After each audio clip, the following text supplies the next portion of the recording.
आज के इस वीडियो में हम हिंदी गद्य खंड से संबंधित कुछ प्रश्नों को करेंगे, वो भी चैप्टर वाइज प्रश्नों को करेंगे, जिसमें हम पार्ट 1 में 6 चैप्टर तक हम कंप्लीट कर लिए हैं और पार्ट 2 में हम 7 चैप्टर से 13 चैप्टर तक करेंगे। तो ये हम लोग 7 चैप्टर ओ सदा नीरा से संबंधित कुछ प्रश्नों को करेंगे, जिसमें पहला प्रश्न आ रहा है, निम्नलिखित में से कौन सी रचना जगदीश चंद्र माथुर जी की है। तो कौन सी रचना जगदीश माथुर जी के पहला ऑप्शन है सिपाही की माँ, दूसरा ऑप्शन जूठन, तीसरा ऑप्शन ओ सदा निद्रा, ऑप्शन नंबर डी तिरछे। तो ऑप्शन नंबर सी इसका सही जवाब हो जाएगा ओ सदा नीरा। ओ सदा नीरा इसका सही जवाब हो जाएगा। ओ सदा नीरा के शीर्षक पाठ किस विधि विधा के अंतर्गत आता है। ओ सदा नीरा जो है वो किस विधा के अंतर्गत आता है, तो ये निबंध के अंतर्गत आता है। ओ सदा नीरा पाठ है। जगदीश चंद्र माथुर मूलतः क्या थे। जगदीश चंद्र माथुर जी जो थे वो मूलतः क्या थे। तो जगदीश चंद्र माथुर मूलतः एक नाट्यकार थे। ओ सदा नीरा निबंध बिहार के किस क्षेत्र की संस्कृति पर लिखी गई है। ओ सदा नीरा जो है वो बिहार के चंपारण की संस्कृति पर लिखी गई है। उसके बाद चंपारण के क्षेत्र में बाढ़ का मुख्य कारण क्या है। चंपारण का क्षेत्र का बाढ़ का मुख्य कारण जंगल का कटना है। माथुर जी किस राज्य की शिक्षा के सचिव नियुक्त हुए थे। माथुर जी जो थे वे किस राज्य की शिक्षा के नियुक्त हुए थे, तो मध्य प्रदेश की शिक्षा के लिए वे नियुक्त हुए थे, शिक्षा सचिव के लिए नियुक्त हुए थे। 12वीं सदी के लगभग 100 वर्ष तक किस वंश का शासन था। 12वीं सदी के लगभग 3 वर्षों तक किसका शासन था, तो कर्नाट वंश का हुआ था वो शासन उस समय। अंग्रेज ठेकेदारों के किस चीज़ की खेती विस्तार किया। अंग्रेज ठेकेदारों थे वो किस चीज़ की खेती के लिए ज़्यादा विस्तार किए, तो वो नील का खेती था। नील की खेती के लिए उन्होंने सबसे ज़्यादा विस्तार किया। उसके बाद राजा हरि सिंह देव को गायासुद्दीन तुगलक का सम्मान कब करना पड़ा। राजा हरि सिंह देव जो थे वो गायासुद्दीन तुगलक का सम्मान कब करना पड़ा। इसका ऑप्शन नंबर सी सही जवाब हो जाएगा।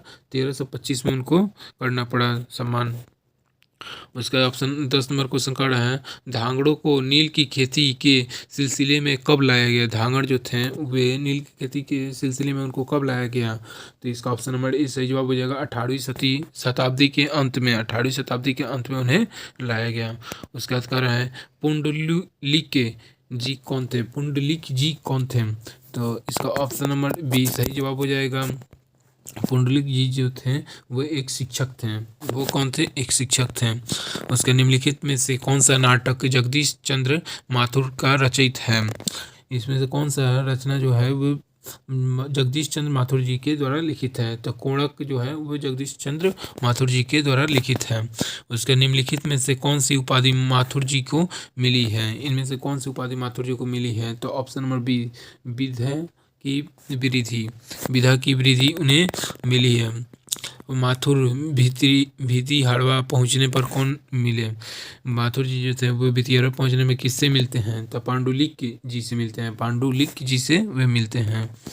पांडुलिक जी निर्भकता किससे सीखे, तो वे गांधी जी से सीखे थे। कर्नाट वंश के हरि सिंह को किसका मुकाबला करना पड़ा था, तो ऑप्शन में गायासुद्दीन तुगलक का मुकाबला करना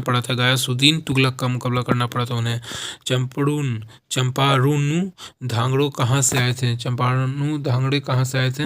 इसका ऑप्शन नंबर सी सही जवाब हो जाएगा। छोटा नागपुर से वे लोग आए थे। उसका गांधी जी चंपारण कब आए। गांधी जी चंपारण अप्रैल 1917 में आए थे गांधी जी चंपारण में।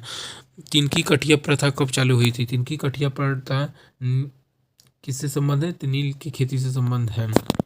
नील की खेती या नील से संबंध है। पड़ई नदी कहाँ तक जाती है। पड़ई नदी जो है वो कहाँ तक जाती है, पहाड़ी नदी कहाँ तक जाती है, तो भिखना थोड़ी तक जाती है। भिखना थोड़ी तक वो जाती है, भिखना थोड़ी। ब्राज कहाँ बन रहा है। तो ब्राज भैंसा लोटन में बन रहा है। भैंसा लोटन जगह का नाम है, वहाँ पर बन रहा है। अम्रपाली के ने तथागत को क्या सौंपा था। तो आम्रवान सौंपा था। उसके बाद 23 नंबर क्वेश्चन कर रहा है, मठ के महंत ने गांधी को जी को कहाँ शरण दिया, मतलब रहने को कहाँ दी थी। तो एक महुए के पेड़ के नीचे उन्होंने दिया था। मठ के महंत जो थे वो गांधी जी को एक महुए के पेड़ के नीचे रहने का जगह दिए थे। जगदीश चंद्र माथुर का जन्म हुआ था। जगदीश चंद्र जो माथुर थे उनका जन्म कब हुआ था, तो 16 जुलाई 1917 को हुआ था। 16 जुलाई 1917 को हुआ था। उसके बाद वैशाली सहोत्सव का बीजारोपण किया। वैशाली महोत्सव का महोत्सव हो गया, यहाँ पे महोत्सव का बीजारोपण किया गया था। तो इसका ऑप्शन नंबर बी सही जवाब हो जाएगा, जगदीश चंद्र माथुर ने किए थे।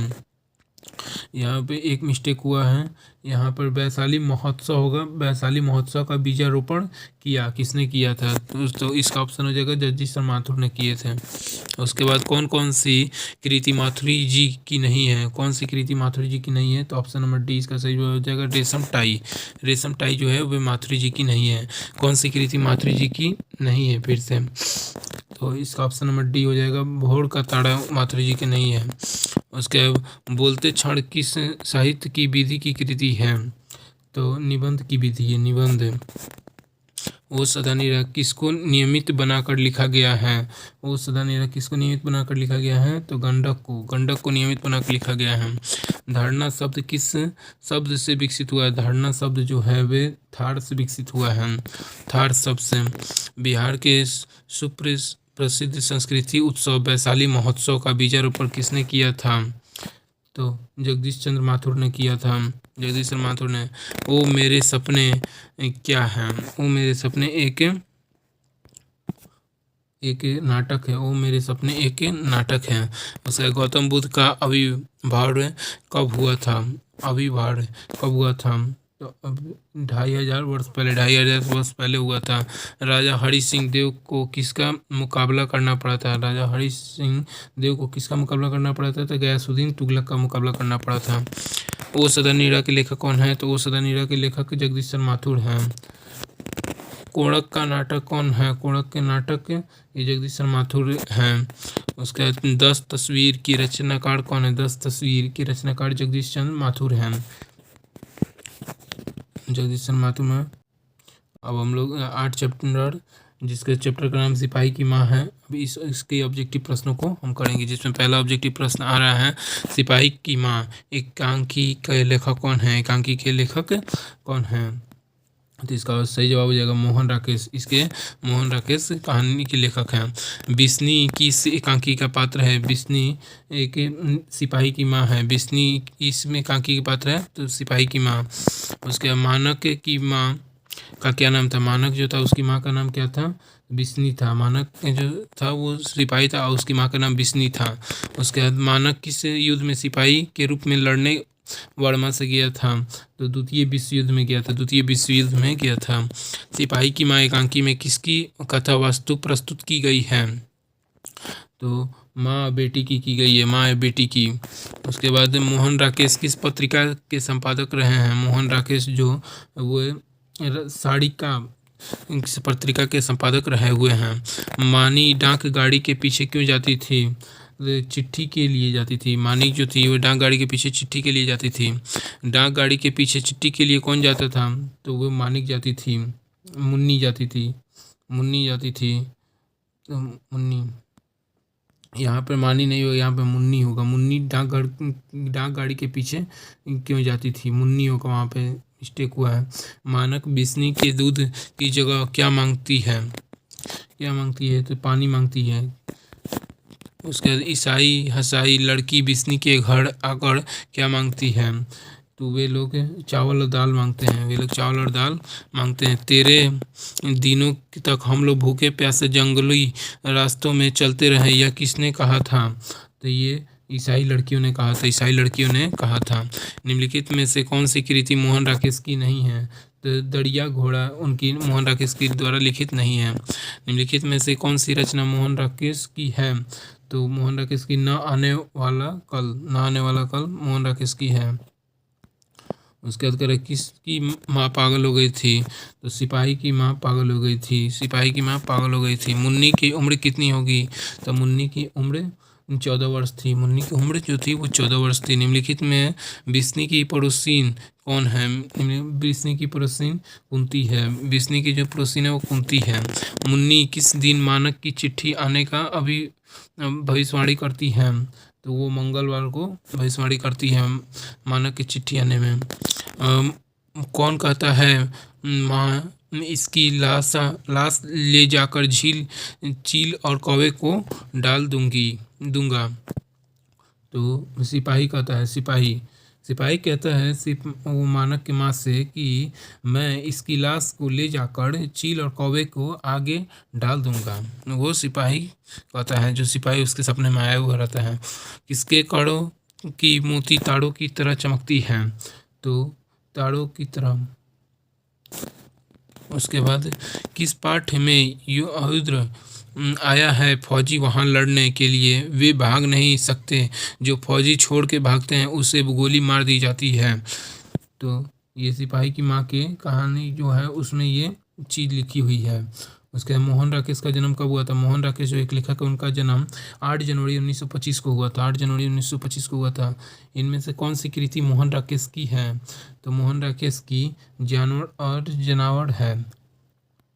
उसके बाद कौन सी कृति मोहन राकेश की नहीं है? तो मोहन राकेश की इतिहास और आलोचन नहीं है। सिपाही की माँ किस एकांकी संग्रह से ली गई है?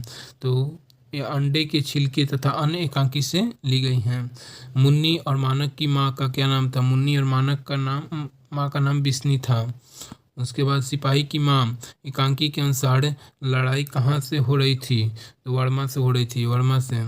मोहन राकेश की एकांकी शीर्षक है क्या है? सिपाही की माँ।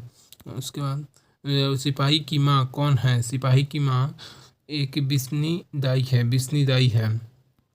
उसके बाद सिपाही की माँ एकांकी में कुंती कौन है? एकांकी में कुंती कौन है? तो वो पड़ोसीन है। और रेवस जया होता है। रेवस जया क्या होता है? तो मोटे सूत की बुनाई चद्दर होता है। किसके कड़ों की मोती तारों की तरह चमकती है? तो तारों के। उसके बाद कह रहा है, उसके बाद अब लोग 9 चैप्टर प्रगति और समाज के कुछ ऑब्जेक्टिव प्रश्नों को करेंगे, जिसमें पहला प्रश्न कह रहा है नामवर सिंह कौन सी रचना की है? नामवर सिंह प्रगति और समाज की रचना किए हैं। नामवर सिंह जो थे वो प्रगति और समाज की रचना किए। नामवर सिंह के गुरु कौन थे? तो नामवर सिंह के गुरु हजारी प्रसाद द्विवेदी जी थे। नामवर सिंह ने BA तथा MA की शिक्षा कहाँ से प्राप्त की है? तो BHU से प्राप्त की है, BHU से। प्रगति कैसा काव्य है? प्रगति प्रबंध काव्य है। दुनिया के हाथ की तरह गर्म और सुंदर होना चाहिए, यह किस कवि के कविता का अंश है? तो केदारनाथ सिंह की कविता का अंश है। आचार्य रामचंद्र शुक्ल ने काव्य सिद्धांत का आदर्श कौन सा काव्य है? तो ये प्रबंध काव्य है। उसके बाद कह रहा है हर्ष स्वीकार है कविता के रचयिता कौन है? हर्ष स्वीकार जो है उस कविता के रचयिता कौन है? तो मुक्ति बोध जी। सच्चे अर्थ में प्रगति मुक्त का आधार क्या होता है? समाज के विरुद्ध व्यक्ति। पर किसने यह सातों सागर के पार एक किपिन से यह मानो हार या किस कवि के कविता का अंश है? तो ये शमशेर बहादुर सिंह जी के कविता का अंश है। नागा अर्जुन के काव्य संसार के प्रगति नायक के व्यक्तिगत किस प्रकार का है? तो निष्क्रिय फक्र का है। उसके नामवर सिंह को कविता के न्याय प्रतिमान पर ऐतिहासिक अकादमी पुरस्कार मिला था। कब मिला था? तो 1971 में उन्हें मिला था। 1971 में मिला था। तन गई रीढ़ की किस कविता की कविता है? तो ये नागा अर्जुन कविता की कविता है।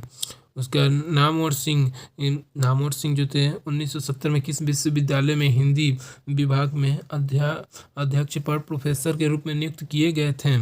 तो जोधपुर विश्वविद्यालय में। उसके बाद दूसरी परंपरा की खोज किस की रचना है? दूसरी परंपरा की खोज नामवर सिंह की रचना है। निम्नलिखित में से कौन सा प्रलय की 6 कवि हैं? तो जयशंकर प्रसाद जी हैं, जयशंकर प्रसाद जी हैं। तुलसीदास की रचयिता कौन है? तुलसीदास की रचयिता सूर्यकांत त्रिपाठी निराला है, सूर्यकांत त्रिपाठी निराला हैं। कविता के लिए प्रतिमान के लेखक हैं, कविता के लिए प्रतिमान के लेखक नामवर सिंह हैं, नामवर सिंह हैं। बाज की डाढ़ में आदमी का खून लग चुका है, यह किस कविता की पंक्ति है? तो तय हो तो यही था, तय हो तो यही था। उसके बाद तुम लोग से दूर हूँ किस कविता है? तुम लोगों से दूर हूँ किस को कविता है? तो मुक्ति बोध। उसके बाद नामवर सिंह का जन्म हुआ कब हुआ था? नामवर सिंह का जन्म 28 जुलाई 1927 को हुआ था, 28 जुलाई 1927 को हुआ था। कौन सी पुस्तक नामवर सिंह की है? तो पृथ्वीराज रसों की भाषा उनकी है। उसके कौन सी पुस्तक नामवर सिंह की नहीं है? तो तिरिच, तिरिच जो है वो नामवर सिंह की पुस्तक नहीं है। राम की शक्ति पूजा किसकी कविता है? तो राम की शक्ति पूजा निराला की कविता है, निराला की कविता है। प्रगति और समाज के लेखक कौन है? तो प्रगति और समाज के लेखक नामवर सिंह हैं, नामवर सिंह है। नामवर सिंह द्वारा लिखित प्रगति और समाज क्या है? एक निबंध है, एक क्या है? एक निबंध है। नामवर सिंह किस कृति पर ऐतिहासिक अकादमी पुरस्कार उनको पुरस्कारित किया गया था? कविता के नए प्रतिमान पर, कविता के नए प्रतिमान पर। उसके नामवर सिंह प्रधान संपादक थे, नामवर सिंह संपादक प्रधानक थे आलोचना, आलोचना त्रैमासिक की, आलोचना त्रैमासिक के। उसके बाद कामयानी के कवि हैं, कामयानी के कवि निराला जी हैं, कामयानी के कवि निराला जी हैं। लिरिक के का कार्य क्या है? तो लिरिक के प्रगति होता है, पर्यवची क्या है? तो उसका प्रगति हो जाएगा। इसके बाद हम लोग चैप्टर 10 से शुरुआत करेंगे। इसमें कुछ ऑब्जेक्टिव प्रश्न करेंगे जो चैप्टर 10 जूठन चैप्टर है, जिसमें पहला प्रश्न दिया हुआ है जूठन के रचनाकार कौन है? तो जूठन के रचनाकार ओम प्रकाश वाल्मीकि जी हैं, ओम प्रकाश वाल्मीकि जी। ओम प्रकाश वाल्मीकि की रचना कौन सी है? तो ओम प्रकाश वाल्मीकि की रचना जूठन है। उसके बाद ओम प्रकाश वाल्मीकि को 1993 में कौन सा पुरस्कार मिला था? तो डॉक्टर अंबेडकर राष्ट्रीय पुरस्कार उनको मिला था। ओम प्रकाश वाल्मीकि को कौन से पुरस्कार नहीं मिला है? तो भारत रत्न उन्हें नहीं मिला है। ओम प्रकाश वाल्मीकि में किस आंदोलन में जुड़े महत्वपूर्ण रचनाकार हैं? तो वे दलित आंदोलन के महत्वपूर्ण रचनाकार हैं। ओम प्रकाश वाल्मीकि का जन्म कहाँ हुआ था? तो ओम प्रकाश वाल्मीकि का जन्म बड़ाला मुजफ्फरपुर नगर उत्तर प्रदेश में हुआ था, उत्तर प्रदेश में एक जगह है वहीं पे उनका हुआ था। हेड मास्टर कालीराम ने किसे मैदान में झाड़ू लगाने के लिए कहा था? तो ओम प्रकाश वाल्मीकि जी को कहा था। ओम प्रकाश वाल्मीकि को प्यार से मुंशी जी कौन कहते थे? तो प्यार से मुंशी जी उनको पिताजी कहते थे। मुंशी जी को कौन कहता था? तो पिताजी कहते थे। लेखक को विद्यालय में झाड़ू लगाते हुए किसने देख लिया? लेखक को झाड़ू लगाते हुए उनके पिताजी ने उन्हें देख लिया था, पिताजी ने उन्हें देख लिया था। जब लोदक बच्चा था शादी विवाह के मौके पर उनके परिवार वालों को खाने के लिए क्या मिलता था? तो उन्हें जूठन मिलता था, जूठन। उसके बाद कौन सी रचना ओम प्रकाश वाल्मीकि की नहीं है? तो प्रायश्चित उनकी नहीं है। वो कौन सी रचना ओम प्रकाश वाल्मीकि की है? तो दलित साहित्य का संदर्भ शास्त्र है उनकी रचना है। और भाभी जी आपके हाथ का खाना बहुत जाकेदार है, यह किसने कहा था? सुरेंद्र सिंह ने कहा था, सुरेंद्र सिंह ने कहा था। उसके बाद सुखदेव सिंह त्यागी की लड़की की शादी में उनका घर की सफाई किसने किया था? तो लेखक की माँ ने किया था, लेखक की माँ ने किया था। सुखदेव सिंह त्यागी किस लड़की के शादी किस गांव भर के चरपाही ढोकर एक चित्र किया था? लेखक के पिता ने किया था। उसके बाद जूठन क्या है? जूठन एक कहानी है, जूठन जो है एक कहानी है। सुरेंद्र सिंह किसका पोता था? सुरेंद्र सिंह सुखदेव सिंह त्यागी का पोता था। कौन सा मास्टर वो जो मेरे लड़के को झाड़ू लगवाया, किसकी कथन था? तो ये लेखक के पिताजी का कथन था, यह लेखक के पिताजी का कथन था। स्कूल के हेडमास्टर का क्या नाम था? स्कूल के हेडमास्टर का कालीराम नाम था, कालीराम नाम था। उसके बाद लेखक कौन? लेखक ओम प्रकाश वाल्मीकि का जन्म हुआ था। लेखक जो उनका ओम प्रकाश वाल्मीकि का जन्म 30 जून 1950 को हुआ था, 30 जून 1950 को हुआ था। उसके बाद सलाम कहानी संग्रह के कहानीकार कौन है? तो option number B Om Prakash Valmiki ji हैं। उसके बाद दलित साहित्य के संदर्भ शास्त्र के लेखक कौन हैं? तो ओम प्रकाश वाल्मीकि जी हैं। उसके बाद जूठन क्या है? जूठन एक कहानी है, जूठन एक आत्मकथा है। जूठन एक आत्मकथा है। जूठन में चित्रण हुआ था। जूठन में चित्रण सामाजिक विषमता का हुआ है। सामाजिक विषमता का हुआ है। आत्मकथा लेखक की माँ किसके यहाँ काम करती थी? तो ब्रह्मदेव त्याग के घर पे वे काम किया करती थी। उसके बाद ओम प्रकाश किस नाट्यशाल की स्थापना किए हुए थे? तो मेघादूत की स्थापना वह किए हुए थे। उसके बाद मेघादूत नामक नाट्यशाल कहाँ स्थापित हुई है? तो महाराष्ट्र में स्थापित हुई है। उसका दलित साहित्य के संदर्भ के रचनाकार कौन हैं? तो ओम प्रकाश वाल्मीकि हैं। ओम प्रकाश वाल्मीकि हैं। जूठन किसकी चेतना की रचना है? राजनीतिक अहम चेतन की रचना है। उसके बाद जब और नहीं वाल्मीकि किस कैसी कृति है? तो ये उपन्यास है। यह एक उपन्यास है। उसके बाद अब हम लोग 11 चैप्टर के कुछ ऑब्जेक्टिव प्रश्नों करेंगे। इस 11 चैप्टर हंसते हुए मेरा अकेलापन से संबंधित कुछ ऑब्जेक्टिव चैप्टर ऑप्शन क्वेश्चन को करेंगे। जिसमें पहला क्वेश्चन आता है, हंसते हुए मेरा अकेलापन के लेखक कौन है? तो मोहन राकेश इसका सही आंसर हो जाएगा, मोहन राकेश। उसके बाद मलय की कौन सी रचना है? मलय जी की कौन सी रचना है? तो हंसते हुए मेरा अकेलापन। उसके बाद मलय जी के जन्म कहाँ हुआ था? तो मलय जी का जन्म आजमगढ़ में हुआ था। आजमगढ़ में हुआ था। उसके बाद मलय किस मंत्रालय की नौकरी किए थे? तो वे कृषि मंत्रालय की नौकरी किए हुए थे। उसके बाद मलय जी के पिता का क्या नाम था? तो मलय जी के पिता का नाम त्रिलोकीनाथ वर्मा था। त्रिलोकीनाथ वर्मा। मलय जी के अनुसार किस कर्म के बिना मानवीयता अधूरी है? तो रचनात्मक कर्म के बिना अधूरी है। उसके बाद मलय जी के छात्र जीवन में किस रोग से ग्रसित थे? तो क्षय रोग से वे ग्रसित है। क्षय रोग से वे ग्रसित हैं। सेब बेचने वाली लड़की की आयु कितनी थी? तो सेब बेचने वाली लड़की की आयु 7 से 8 साल थी। उसके बाद सूचना केंद्र में लेखक को आकर्षित करने वाला अंधेरा व्यक्ति कौन था? तो बालभद्र ठाकुर जी थे। बालभद्र ठाकुर थे। निम्नलिखित में से कौन सी मलय की आलोचना है? तो कविता के साक्षात्तर हैं। साक्षात्तर हैं। उसके बाद पेड़ किस लिए काटे जा रहे थे? तो पेड़ ईंधन के लिए काटे जा रहे थे। कौन सी रचना मलय जी की है? तो मुग जखम का फूल, जखम पर फूल है। मलयाजम के जखम पर फूल किस कविता की कब लिखी गई है? तो 1971 में लिखी गई है। उसके बाद मलय जी की माँ का नाम क्या था? तो मलय जी की माँ का नाम प्रभावती देवी था।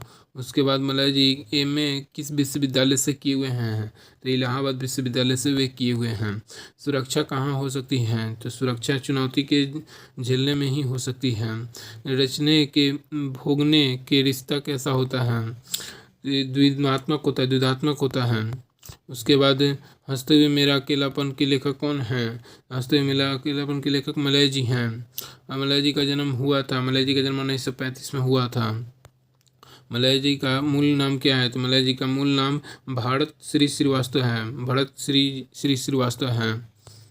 कौन सी रचना मलय जी की है? तो मलय जी की कविता का साक्षात्कार है। कविता से साक्षात्कार है। कौन सी रचना मलय जी की नहीं है? तो मलय जी की सुनो राधिका उनकी रचना नहीं है। सुनो राधिका उनकी रचना नहीं है। कविता संग्रह है। कविता संग्रह जखम पर फूल है, धूल। उसके बाद हंसते हुए मेरा अकेलापन किस विधि की लिखित है? तो डायरी की विधि की लिखित है। डायरी की विधि में लिखित है। हर आदमी उस संसार को रचते हैं जिसमें वह जीते हैं और भोगते हैं। यह कथन किसकी है? तो यह कथन में मलय जी की है। मलय जी की ही है। उसके बाद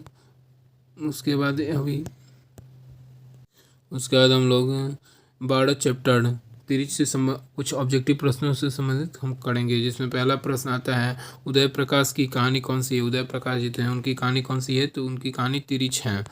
उसके बाद उदय प्रकाश ने किस विश्वविद्यालय से एमए किया था? तो उदय प्रकाश जी ने सागर विश्वविद्यालय सागर से किया था। उसके बाद उदय प्रकाश ने किस पत्रिका का संपादन में काम किया था? तो दिनमान संपादन में काम किया हुआ था। उदय प्रकाश जी ने किस अंग्रेजी पत्रिका का संपादन किया था? तो एनिमेंस का संपादन किया हुआ था। उदय प्रकाश जी किस पत्रिका के सहायक संपादक थे?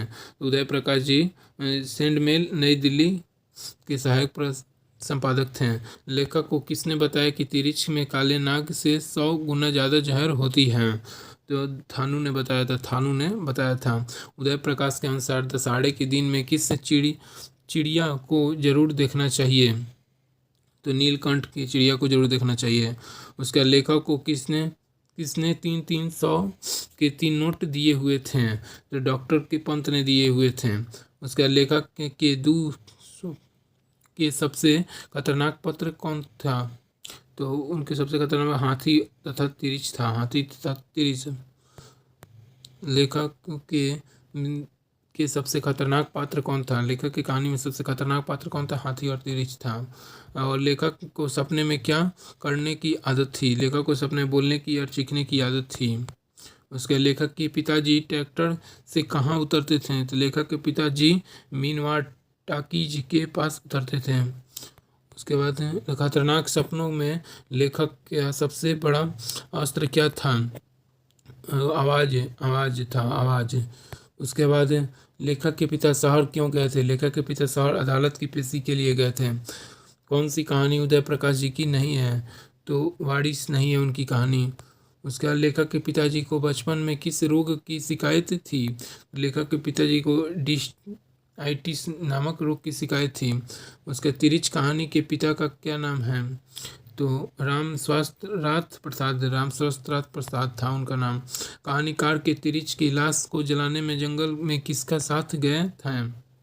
थान के साथ हैं। उसके बाद थानू के साथ। उसके बाद पंडित राम का अवतार क्या थे? पंडित राम अवतार एक ज्योतिष और वैद्य भी थे। उसके तिरिच कहानी के कहानीकार हैं, तिरिच कहानी के कहानीकार उदय प्रकाश जी हैं। उसके कौन सी कृति उदय प्रकाश की नहीं है? तो टूटा हुआ पुल उदय प्रकाश जी की नहीं है। तिरिच कैसी कहानी है? तो तिरिच एक प्रतीकात्मकता कहानी है। पिताजी की मृत्यु कैसी हुई? तो पिताजी की मृत्यु मानसिक सदमे से अधिक रक्तस्राव से हुई थी। उसके बाद उदय प्रकाश का जन्म हुआ था। उदय प्रकाश का जन्म 1 जनवरी 1952 को हुआ था। उसके बाद कौन सी कृति उदय प्रकाश की है? तो दरियाई घोड़ा उदय प्रकाश की है। उसके तिरिच के लेखक कौन से हैं? तो तिरिच के लेखक उदय प्रकाश हैं। तिरिच के लेखक उदय प्रकाश हैं। तिरिच क्या होता है? तिरिच विष खापतर जहरीला लिजार्ड होता है। वह अरबे पेरवा उदय प्रकाश की कैसी कृति है? तो कहानी और संग्रह है, कहानी और संग्रह। कहानीकार के सपने में बोलने और चीखने की आदत है, यह किसने बतलाया? वो कहानीकार के माँ ने बताया था, कहानीकार की माँ ने बताया था। तिरिच की को कैसी कहानी माना जाता है? तिरिच को जादू अर्थ की कहानी माना जाता है। तिरिच की कहानी की केंद्रीय घटना का संबंध किससे है? कहानीकार के पिता से है, कहानीकार के पिता से है। अब इसके बाद हम लोग शिक्षा चैप्टर जो है लास्ट चैप्टर गद्य खंड का, उससे हम कुछ ऑब्जेक्टिव प्रश्नों को, इससे संबंधित ऑब्जेक्टिव प्रश्नों को हम करेंगे। जिसमें पहला प्रश्न आता है, जय कृष्णमूर्ति की इनमें से कौन सी रचना है? तो जय कृष्णमूर्ति की इनमें से शिक्षा जो है वो रचना है। जय कृष्णमूर्ति का जन्म कहाँ हुआ था? जय कृष्णमूर्ति का जन्म आंध्र प्रदेश में हुआ था। माँ की मृत्यु के समय जय कृष्णमूर्ति कितने वर्ष के थे? तो माँ की मृत्यु के समय जय कृष्णमूर्ति 10 वर्ष के थे। जय कृष्णमूर्ति की शिक्षा क्या है? जय कृष्णमूर्ति की शिक्षा एक संभाषण है। उसके बाद मेधा का कहाँ नहीं हो सकती है? मेधा जहाँ भय हो वहाँ नहीं हो सकती है। लेखक के अनुसार परीक्षा उत्तीर्ण कर लेने के कहीं ज़्यादा कठिन क्या होती है? जीवन को समझना, जीवन को समझना। उसे लेखक के अनुसार सच्ची शिक्षा में हमें क्या देती है? लेखक के अनुसार सच्ची शिक्षा में व्यापकता देती है, व्यापकता। बचपन में किस वातावरण में रहना आवश्यक होता है? बचपन में स्वतंत्र रहना आवश्यक होता है। उसका ज़िंदगी का अर्थ क्या होता है? ज़िंदगी का अर्थ सत्य की खोज करना होता है। उसका जय कृष्णमूर्ति के अनुसार मानव के विचार को, उसके संबंधों तथा उसके प्रेम के कौन नष्ट कर देता है? भय नष्ट कर देता है। उसका जय कृष्णमूर्ति के अनुसार संपूर्ण विश्व किस ओर अग्रसर है? तो नाश की ओर है, नाश की ओर है। उसके बाद The First and Last Freedom किसकी कृति है? The First and Last Freedom कृति जय कृष्णमूर्ति जी की है, जय कृष्णमूर्ति की है। संवादी किसके लिए लड़ रहे हैं? संवादी किसके लिए लड़ रहे हैं? तो पूंजीपतियों के लिए लड़ रहे हैं, पूंजीपति के लिए। जय कृष्णमूर्ति का जन्म कब हुआ था? जय कृष्णमूर्ति का जन्म 12 मई मई 1895 को हुआ था। उसका जय कृष्णमूर्ति का पूरा नाम क्या था? जय कृष्णमूर्ति का पूरा जिद्दू कृष्णमूर्ति था। उसके बाद The First and Last Freedom किसकी कृति है? तो ये जय कृष्णमूर्ति की कृति है, जय कृष्णमूर्ति की कृति है। उसके जय कृष्णमूर्ति के संबंध में कौन सा तथ्य सही है? तो वे प्रायः बोलते थे, संभाषण करते थे। उसके बाद शिक्षा पाठ के रचयिता कौन है? शिक्षा पाठ के रचयिता जय कृष्णमूर्ति हैं। उसके बाद जय कृष्णमूर्ति का जन्म किस राज्य में हुआ था? जय कृष्णमूर्ति का जन्म आंध्र प्रदेश में हुआ था। लॉर्ड वेटर किनमें विश्व शिक्षक के रूप में देखते हैं? तो जय कृष्णमूर्ति के रूप में, जय कृष्णमूर्ति इनमें से कौन सी रचना के रचयिता हैं? तो शिक्षा। उसके देखिए यहाँ तक हम लोग पूरा गद्यखंड को समाप्त कर दिए हैं। पार्ट 1 और पार्ट 2 दो भागों में इसे बनाना पड़ा है। अगर आप लोग पार्ट 1 नहीं देखे हैं तो पार्ट 1 जाके देखिए, उससे डिस्क्रिप्शन बॉक्स में हम डाल दिए हैं उसका लिंक। और इनमें जितने प्रश्न हैं ये सब 2025 के बोर्ड एग्जाम में आने वाले प्रश्न हैं। ये बहुत ही महत्वपूर्ण प्रश्न हैं। थैंक यू सो मच इस वीडियो में यहाँ तक बने रहने के लिए। Thank you so much. और इस वीडियो को जितना से हो सके उतना पढ़ने वाले बच्चों को जो इस बार बोर्ड के एग्ज़ाम देने वाले हैं उनके पास भेजिए। और इस वीडियो को सहायता सुने, बहुत से 2025 के बोर्ड एग्ज़ाम में इन सभी प्रश्नों को देखने को उन्हें मिलेगा बोर्ड एग्जाम में। Thank you.